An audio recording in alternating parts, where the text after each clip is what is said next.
Hi friends, good morning. Welcome back to our channel laddu చిన్న. So ఈరోజు అయితే మరొక రెసిపీతో మీ ముందుకైతే వచ్చేసిన. ఏంటంటే సాంబార్ చేయబోతున్నాను. నా స్టైల్లో సాంబార్ అనేది ఎలా చేస్తాను అనేది మీకు చూపిస్తాను. సో సాంబార్ కోసం అయితే నేను అన్ని కూరగాయలు అయితే కట్ చేసి పెట్టుకున్నాను. పప్పు ఉడకబెట్టి చారు కూడా నానబెట్టి పెట్టుకున్నాను. ఇప్పుడు ఏమేమి ఇంగ్రీడియంట్స్ మనం తీసుకుంటున్నామో మీకు చూపిస్తాను. ఒకసారి అయితే వచ్చేయండి. సాంబార్ కోసం అయితే ఇవన్నీ అయితే కట్ చేసి పెట్టుకున్నాను. క్యారెట్, టమాటా, బెండకాయలు, ఉల్లిపాయలు, సోరకాయ, పచ్చిమిర్చి, కొత్తిమీర, వెల్లుల్లి దంచి పెట్టుకున్నాను. ఇక్కడ పప్పు ఉడకబెట్టి పెట్టుకున్న పప్పు అండ్ నానబెట్టుకున్న చారు. పప్పు చారు ఒక దానిలో కలిపేసి కారం ఉప్పు సరిపడా వేసేసుకుంటాను. ఆ తర్వాత ప్రాసెస్లోకి వెళ్దాము.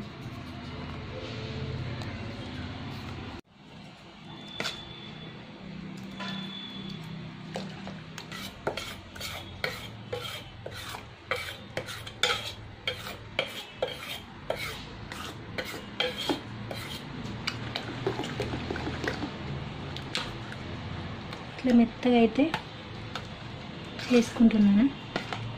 కొంచెం పసుపు, మనం పప్పు ఉడకబెట్టేటప్పుడు అందులో ఉప్పును పసుపు కొంచెం ఆయిల్ కొంచెం వేసిన, అందుకనే కలర్ఫుల్గా వచ్చింది.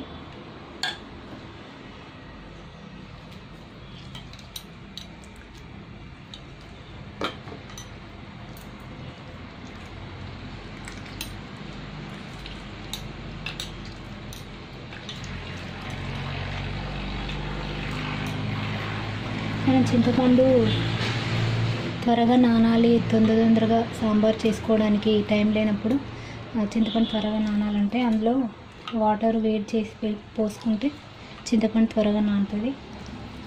చల్ల నీళ్ళ కన్నా వేడి నీళ్ళలో చింతపండు వేస్తే తొందరగా నానుతుంది.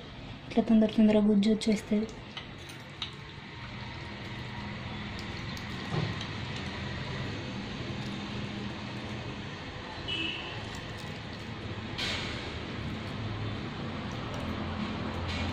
ఇప్పుడు పప్పులోకి వేసేసుకుంటున్నా.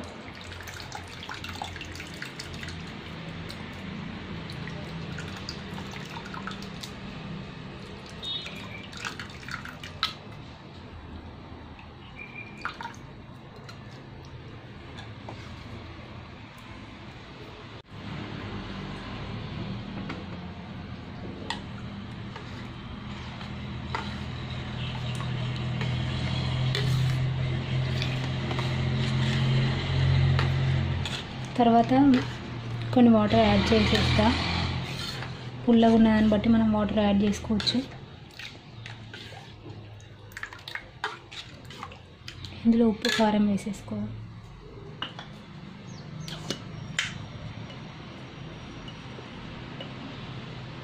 తగినంత కారం,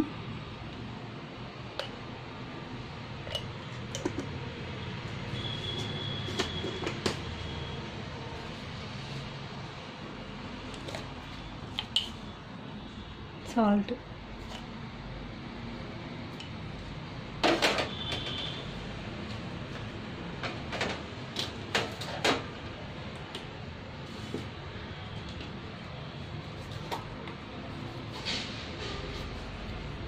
కొంచెం జీలకర్ర మెంతులు వేయించి పెట్టుకున్నాను. ఆ పౌడర్ వేసేస్తున్నా. టేస్టీ ఉంటుంది. ఎందుకంటే మనం ప్రతి కర్రీలో కొంచెం జీలకర్ర మెంతుల పౌడర్ వేసుకుంటే అది వేరే టేస్ట్ ఉంటుంది కర్రీ. అందుకని నేను ప్రతి కర్రీలో యూజ్ చేస్తాను.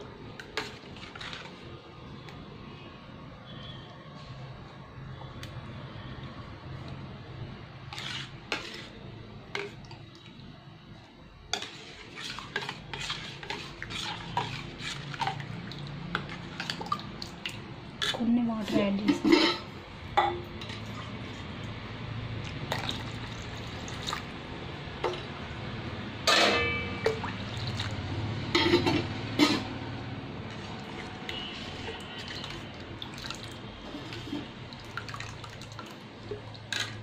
ఇప్పుడు తాలింపు వేసేసుకోవడమే.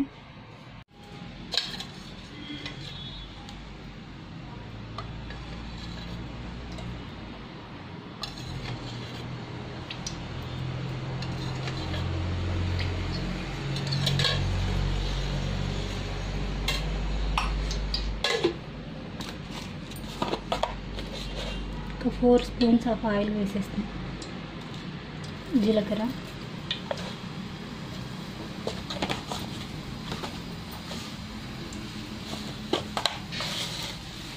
ఆవాలు,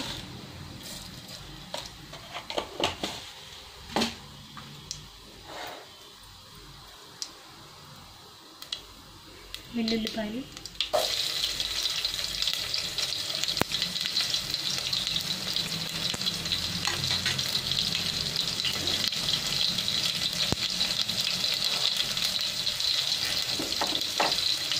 పచ్చిమిర్చి,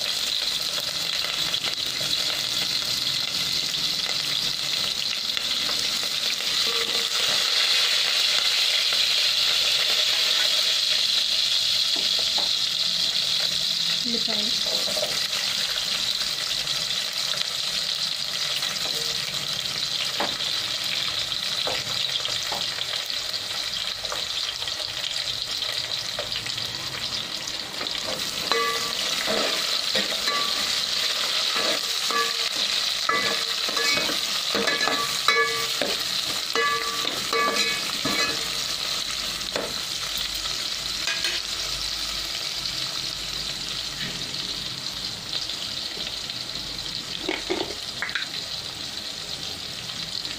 పసుపు,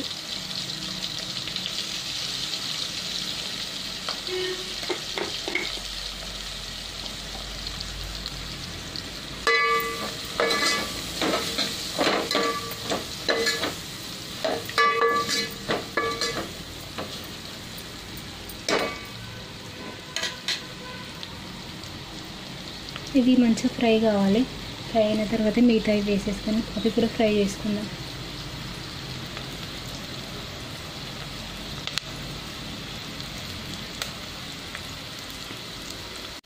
ఇవి మంచిగా ఫ్రై అయిపోయింది.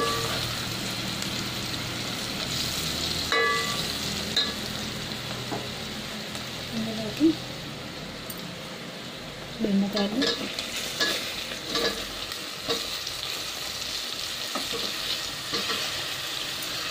టమాటా, క్యారెట్,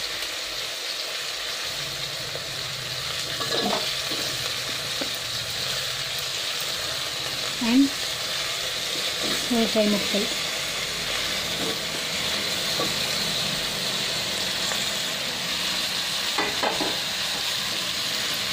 వేసేసుకొని మంచిగా కలుపుకోవాలి. ఇట్లయితే మంచిగా కలుపుకున్నాను.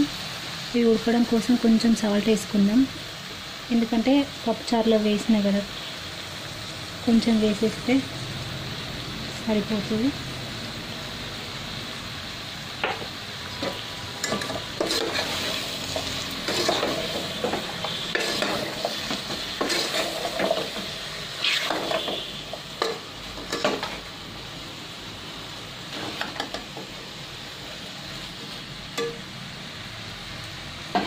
ఒక 5 minutes మూత పెట్టుకుందాం, ఉడికిపోతాయి.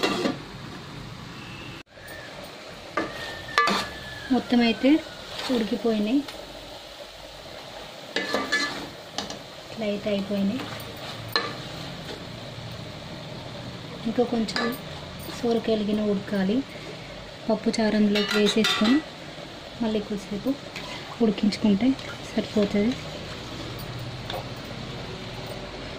పప్పు చారులో మనం ఉప్పు కారం కలుపుకొని పెట్టుకున్నాం కదా, అది ఇందులోకి వేసేస్తున్నా.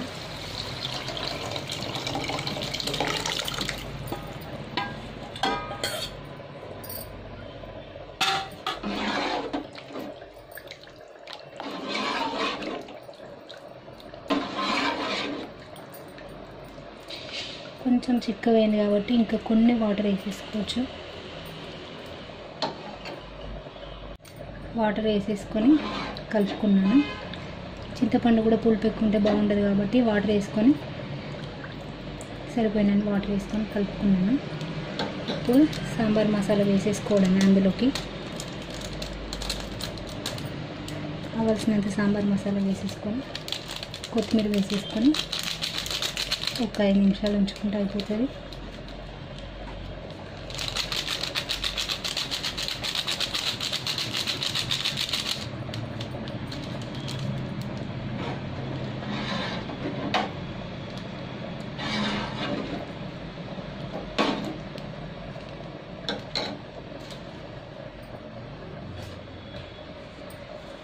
లాస్ట్లో కొత్తిమీర.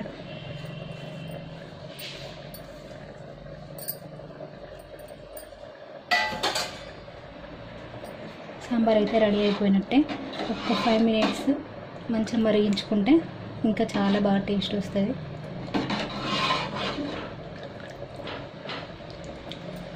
విధంగా అన్నీ ఇట్లా కూరగాయల ముక్కలు వేసి సాంబార్ చేసేసుకుంటే చాలా బాగుంటుంది. అయిపోయినట్టే సాంబార్. ఇక ఒక 5 minutes ఉంచి దింపేసేస్తా. లాస్ట్లో అయితే సాంబార్ మరిగిపోయింది, స్మెల్ అయితే బాగా వస్తుంది. ఈ విధంగా అయితే అయిపోయింది.